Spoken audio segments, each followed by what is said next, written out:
بسم اللہ الرحمن الرحیم۔ اعلان نبوت سے قبل جو لوگ حضور صلی اللہ تعالی علیہ وآلہ وسلم کے مخصوص احباب و رفقا تھے، وہ سب نہایت ہی بلند اخلاق، عالی مرتبہ، ہوش مند اور باوقار لوگ تھے۔ ان میں سب سے زیادہ مقرب حضرت ابو بکر رضی اللہ تعالی عنہ تھے، جو برسوں آپ صلی اللہ تعالی علیہ وآلہ وسلم کے ساتھ وطن اور سفر میں رہے، اور تجارت نیز دوسرے کاروباری معاملات میں ہمیشہ آپ صلی اللہ تعالی علیہ وآلہ وسلم کے شریک کار و رازدار رہے۔ اسی طرح حضرت خدیجہ رضی اللہ تعالی عنہا آپ کے چاچا زاد بھائی حضرت حکیم بن حزام رضی اللہ تعالیٰ عنہ، جو قریش کے نہایت ہی معزز رئیس تھے، اور جن کا ایک خصوصی شرف یہ تھا، آپ کا خصوصی شرف یہ ہے کہ ان کی ولادت خانہ کعبہ کے اندر ہوئی تھی۔ یہ بھی حضور صلی اللہ تعالی علیہ وآلہ وسلم کے مخصوص احباب میں خصوصی امتیاز رکھتے تھے۔ حضرت زماد بن ثعلبہ رضی اللہ تعالی عنہ، جو زمانہ جاہلیت میں طبابت اور جراحی کا پیشہ کرتے تھے، یہ بھی احباب خاص میں سے تھے۔ حضور صلی اللہ تعالی علیہ وآلہ وسلم کے اعلان نبوت کے بعد یہ اپنے گاؤں سے مکہ آئے تو کفار قریش کی زبانی یہ پروپوگنڈا سنا کہ محمد صلی اللہ تعالی علیہ وآلہ وسلم معاذ اللہ مجنون ہو گئے۔ پھر یہ دیکھا کہ حضور صلی اللہ تعالی علیہ وآلہ وسلم راستہ میں تشریف لے جا رہے ہیں، اور آپ صلی اللہ تعالی علیہ وآلہ وسلم کے پیچھے لڑکوں کا ایک غول ہے۔ جب دیکھا کہ لڑکوں کا ایک غول ہے جو شور مچا رہا ہے، یہ دیکھ کر حضرت زماد بن ثعلبہ رضی اللہ تعالیٰ عنہ کو کچھ شعبہ ہوا، اور پرانی دوستی کی بنا پر ان کو انتہائی رنج و قلق ہوا۔ چنانچہ یہ حضور صلی اللہ علیہ وسلم کے پاس آئے اور کہنے لگے کہ اے محمد صلی اللہ تعالی علیہ وآلہ وسلم، میں طبیب ہوں اور جنون کا علاج کر سکتا ہوں۔ یہ سن کر حضور صلی اللہ علیہ وسلم نے خدا عز و جل کی حمد و ثنا کے بعد چند جملے ارشاد فرمائے، جن کا حضرت زماد بن ثعلبہ رضی اللہ تعالیٰ عنہ کے قلب پر اتنا گہرا اثر پڑا کہ وہ فوراً ہی مشرف با اسلام ہو گئے۔ مشکات باب علامات نبوہ، صفحہ نمبر 225، اور مسلم شریف جلد نمبر اول صفحہ نمبر 285، کتاب الجمعہ۔ حضرت قیس بن صائب مخزومی رضی اللہ تعالیٰ عنہ تجارت کے کاروبار میں آپ صلی اللہ تعالی علیہ وآلہ وسلم کے شریک کار رہے۔ آپ صلی اللہ علیہ وسلم کے شریک کار رہا کرتے تھے، اور آپ صلی اللہ علیہ وسلم کے گہرے دوستوں میں سے تھے۔ کہا کرتے تھے کہ حضور اکرم صلی اللہ تعالی وسلم کا معاملہ اپنے تجارتی شرکاء کے ساتھ ہمیشہ نہایت ہی صاف ستھرا رہتا تھا، اور کبھی کوئی جھگڑا پیش نہیں آتا تھا۔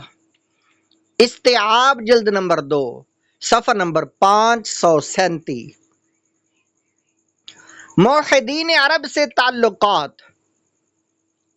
عرب میں اگرچہ ہر طرف شرک پھیل گیا تھا اور گھر گھر میں بت پرستی کا چرچا تھا، مگر اس ماحول میں بھی کچھ ایسے لوگ تھے جو توحید کے پرستار اور شرک و بت پرستی سے بیزار تھے۔ انہیں خوش نصیبوں میں زید بن عمرو بن نفیل ہیں۔ یہ اعلان شرک، بت پرستی سے انکار اور جاہلیت کی مشرکانہ رسموں سے نفرت کا اظہار کرتے تھے۔ یہ حضرت عمر رضی اللہ تعالیٰ عنہ کے چچا زاد بھائی ہیں۔ شرک و بت پرستی کے خلاف اعلان مذمت کی بنا پر ان کا چاچا خطاب بن نفیل ان کو بہت زیادہ تکلیفیں دیا کرتا تھا، یہاں تک کہ ان کو مکہ سے شہر بدر کر دیا تھا۔ اور ان کو مکہ میں داخل نہیں ہونے دیتا تھا، مگر یہ ہزاروں ایذاؤں کے باوجود عقیدہ توحید پر پہاڑ کی طرح ڈٹے ہوئے تھے۔ چنانچہ آپ کے دو شعر بہت مشہور ہیں جن کو یہ مشرکین کے میلوں اور مجمعوں میں بآواز بلند سنایا کرتے تھے: اربا واحدا ام الف رب ادین اذا تقسمت الامور ترکت اللات والعزى جميعا کذالک یفعل الرجل البصیر، یعنی کیا میں ایک رب کی اطاعت کروں یا 1000 رب کی، جب کہ لوگوں کے دینی معاملات تقسیم ہو چکے ہیں؟ میں نے تو لات و عزا کو چھوڑ دیا ہے، اور ہر بصیرت والا ایسا ہی کرے گا۔ سبحان اللہ۔ سیرت ابن ہشام جلد نمبر 1 صفحہ نمبر 226۔ یہ مشرکین کے دین سے متنفر ہو کر دین برحق کی تلاش میں ملک شام چلے گئے تھے۔ وہاں ایک یہودی عالم سے ملے، پھر ایک نصرانی پادری سے ملاقات کی، اور جب آپ نے یہودی و نصرانی دین کو قبول نہیں کیا تو ان دونوں نے دین حنیف کی طرف آپ کی رہنمائی کی، جو حضرت ابراہیم خلیل اللہ علیہ السلام کا دین تھا۔